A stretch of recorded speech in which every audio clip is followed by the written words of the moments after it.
Ky është momenti në cilin duhet sheshojmë një herë e mirë nëse duam të kemi frymarrje, nëse duam për herë të parë ndoshta pas 11 majit, duam t'i themi të vërtetave dhe t'i shkojmë atyre deri në fund për qenë qendrestar, është momenti guximtarëve. Unë e kuptoj që jemi qendrestar, do dilni sot në shesh guximtar qendrestar. Qendrestarëve janë dhe guximtarët. Pse do të qëndrohet edhe pas ditës së sotme në shesh, çfarë skenaresh ka? Nuk do të qëndrohet gjatë asnjë lloj skenari. Nuk përjashtohet as greva uris, nuk përjashtohet as nëse qytetarët do duan që ne trim atje, ne do të qëndrojmë atje. Greva uris në bulevard si dikur kur ishte Edi Rama në opozit? As edhe një lloj grevë urie në bulevard? Nuk përjashtohet as edhe një lloj skenari. Janë qytetarët ata të cilët nëse do të qëndrojnë aty, ne do të qëndrojmë aty. Janë ata që për herë të parë duhet marrin dhe të komandojnë përtej asaj që është një forcë politike. Sepse në fund të ditës ata që paguajnë me taksat e tyre, ata që mbajnë mbi shpinë dhe prandaj thashë guximtarëve, ai që ka frikën e vendit punës dhe ai që ka frikën se një i afërm i tij është në vend pune dhe nuk mund të dalë, ky është momenti në cilin duhet të dalë dhe ta thotë të vërtetën. Ose ne do të sheshohemi që të gjithë dhe të na lënë të na shkelin me këmbë. Nëse duam të shkelim me këmbë, ne kemi thënë në histori që jemi popull dinjitoz, jemi popull guximtar. Por si detyrohet Edi Rama me këtë protestë jap dorëheqjen? Si Parti Demokratike në 12 vitet e qeverisjes së tij keni bërë pafundësisht protesta, revolucione janë quajtur, epitetet kanë qenë nga më të ndryshmet. Edi Rama nuk ka ikur me protesta. Dhe jo vetëm Edi Rama, po as një politikan apo një kryeministër, edhe Sali Berisha kur ishte kryeministër nuk ka ikur nga protestat Edi Ramës dhe Parti Socialiste në opozit. Unë ju kujtoj nëse kthehem prap javën e parë të qeverisjes zotit Rama pasi erdhi në pushtet, e kam thënë disa herë dhe vazhdoj ta them. Pjesën e atyre që ishin mbetjet kimike, mbani mend protestën. Armët kimike, po ajo ishte protesta e qytetarëve. Po pikërisht pra. Kjo duhet kthehet në një protestë të qytetarëve. Patë nuk e thiri asnjë parti politike. Nuk e thiri asnjë parti politike, ndoshta partia politike ka për detyrë themelore dhe morale që të jetë të bëj apel. Patjetër që të bëj apelin, por nga ana tjetër të jetë zëri fillestar edhe mbrojtës kundrejt këtyre apo edhe protesta e studentëve masivja nuk u organizuar nga asnjë parti politike atëherë. Po, kjo do të thotë një gjë vetme, ndërgjegjësimi qytetar, në momentin në cilin ty të mposht frika, atëherë sa i guximshëm do të jesh. Prandaj tash nuk është vetëm çështje e qendrestaresh, kjo është çështje guximi. Sa të guximshëm do të jemi ne sërish në 2025-ën për të marrë atë që është fati ynë në dorë. Pra, sa të guximshëm do të jemi ne të tejkalojmë ato barrierat personale dhe ndërpersonale dhe themi kjo është për dinjitetin tim. Kjo është për të mirën e atij që është fëmia im nesër. Kjo është për të mirën e arsimit, është për të mirën e pensionistit, është për të mirën e atyre dritave që paguhen dhe në fund ditës asnjëherë nuk mjafton se fatura vjen gjithmonë më e ngjeshur. Është për të mirën e atyre të pastreve që janë nga tërmeti i 26 nëntorit, jo vetëm në Durrës, po edhe në shumë vende tjera.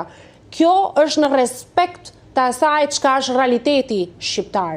Dhe nëse ne duhet sot më shumë se sa kurrë të mënjanojmë këto cicmicet që i kemi si shoqëri, kemi pak qef në tërsi, dhe duhet themi që kjo protest e datës 22 dhjetor në orën 6 pasdite ose në orën 18 duhet me patjetër t'i bëjë të gjithë bashkë shqiptarët dhe të tundet vendi për një arsye të vetme, sepse ky vendi përket secilit nga ne. Do të ketë të programuara fjalime, si do të jenë të ndërthura mes fjalimeve politike, apo do të ketë dhe fjalime të qytetarëve, këtë mund na i zbulosh? Duke qenë se ju do na ndiqni live, po padyshim. Unë ju ftoj që skenarin e protestës ta zbuloni hap pas hapi. Do të jenë të ndërthura pra me ç'po kuptojmë. Si ta kuptojmë atëherë deklaratën e Sali Berishës që sot orëzohet Edi Rama ose shkrihet opozita? Ka një gjë të vetme. Unë deklaratën e zotit Berisha e marr në një aspekt që unë vazhdoj ta them në retorik ndoshta më pak politike dhe më shumë qytetare ose më shumë të përditshmërisë të njerëzve që unë takoj. Që do thotë, nëse janë vetë qytetarët të cilët nuk arrin dot të japin përgjigje vetvetes, ne kërkojmë kërkojmë pa fund. Themi këta opozita nuk bëri asnjë gjë, doli ajo foli në televizor dhe nuk bëri asnjë gjë, nuk zgjidhen gjërat as nga televizori, as nga Facebooku, as nga rrjetet sociale, as nga telekomanda dhe pulti, as nga thashethemet që bëjmë nëpër kafenet e Tiranës dhe të gjithë Shqipërisë. Zgjidhen me prezencë. Zgjidhen në një obligim kombëtar që ja kemi atyre që do të jenë pasardhësit tanë. Çfarë do t'i themi nesër fëmijëve tanë? Shumë prej nesh ndoshta nuk ja kanë fare nevojën që t'jenë pikërisht pjesë e këtyre cikleve. Por kemi vendosur t'i jemi aty sepse padrejtësia është padrejtësi dhe e vërteta duhet të dalë në sipërfaqe. Dhe koha po tregon dhe po na jep të drejtë që i kemi thënë këto të vërteta.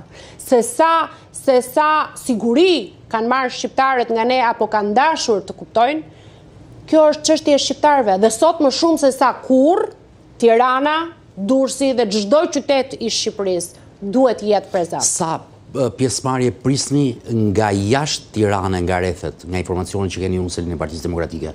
Ngelet për tu parë. Organizime ka nga të gjitha qytetet si në çdo proces kombëtare? Në të gjithë Shqipërinë ka mobilizim. Dhe ajo që unë doja të thoja nuk është vetëm çështje sa do arrinë, sepse unë vi nga Durrësi për të ardhur. Po edhe numri dhe pjesëmarrja është treguese në shesh. Më është dashur të nisem në orën 2:01 dhe kam rritur këtu vetëm para pak minutash. Kështu që ju duhet kuptoni që nuk ishte trafiku i ditëve të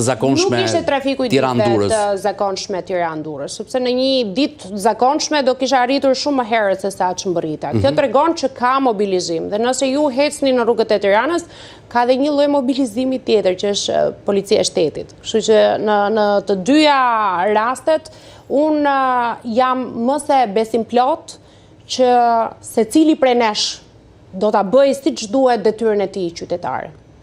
Sepse, siç e thash, është momenti guximtarëve dhe ata që janë qëndrestar kanë qëndruar, janë munduar dhe mundohen dhe janë gjithmonë prezant.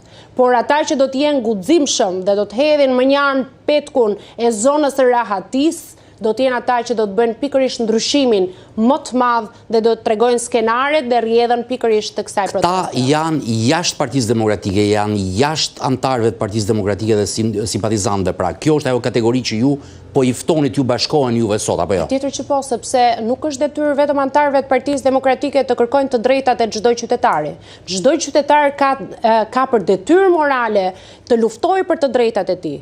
Nuk mund të presin me duar lart nga Zoti t'i vi një zgjidhje në momentin që nuk bëjnë as përpjekjen minimale për ta marrë këtë zgjidhje dhe për të bërë pjesë e saj. Unë, siç e thash edhe më parë, nuk po them që Partia Demokratike nuk ka bërë gabimet e veta në 35 vite të saj në historinë shqiptare, por që i është përgjigjur dhe po i përgjigjet qytetarëve shqiptarë çdo ditë dhe duke qenë prezant, ndoshta dhe duke qenë deri diku partia e cila merr guximin për t'i thirrur dhe për t'i dhënë hapësirën në shtëpinë e saj pikërisht tyre shqiptarëve që mos bien pjesë e grackës së frikës. Sepse gracka e frikës është ajo që në përditshmërinë tonë na bën shumë herë të po ç'më duhet